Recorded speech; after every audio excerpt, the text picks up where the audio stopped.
دیکھیں اگر کسی شخص کے ساتھ رجت کے معاملات ہو جائیں تو دوران عمل اس کو گھبراہٹ، بے چینی بہت زیادہ ہونا شروع ہو جاتی ہے.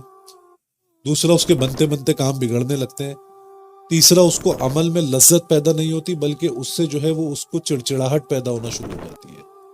چوتھا، جیسے جیسے ہم عمل کرتے ہیں اگر رجت نہیں ہوتی تو ہمارا وقت کم ہونے لگتا ہے، لیکن جو رجت زدہ مریض ہوتے ہیں ان کا وقت بڑھنے لگتا ہے. یعنی کہ پہلے دن جو 1 گھنٹے کرے گا، دوسرے دن 56 منٹ 57 منٹ، تیسرے دن 52 منٹ، چوتھے دن 47 46 منٹ. اس طریقے سے جو 1 گھنٹے کا عمل ہوگا وہ 1.25 گھنٹے پہ آ جائے گا، جو انسان جو ہے وہ صحیح طریقے سے چل رہا ہوگا.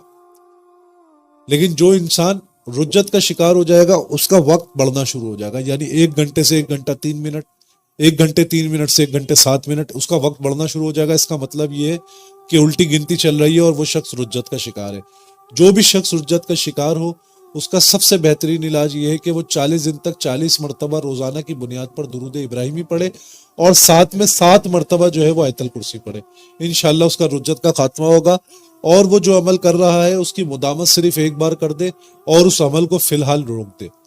یعنی کہ اگر کوئی چلہ کر رہا ہے تو چلہ روک کے روزانہ کی بنیاد پر 1 مرتبہ پڑھتا رہے تاکہ اس کی مدامت باقی رہے، آپ کی اجازت زندہ رہے. جب آپ کی اجازت باقی رہے گی تو آپ ٹھیک ہونے کے بعد دوبارہ چلہ کر سکتے ہیں، لیکن جب آپ اس کو مکمل طور پر ترک کر دیں گے تو آپ کی اجازت بھی ختم ہو جائے گی.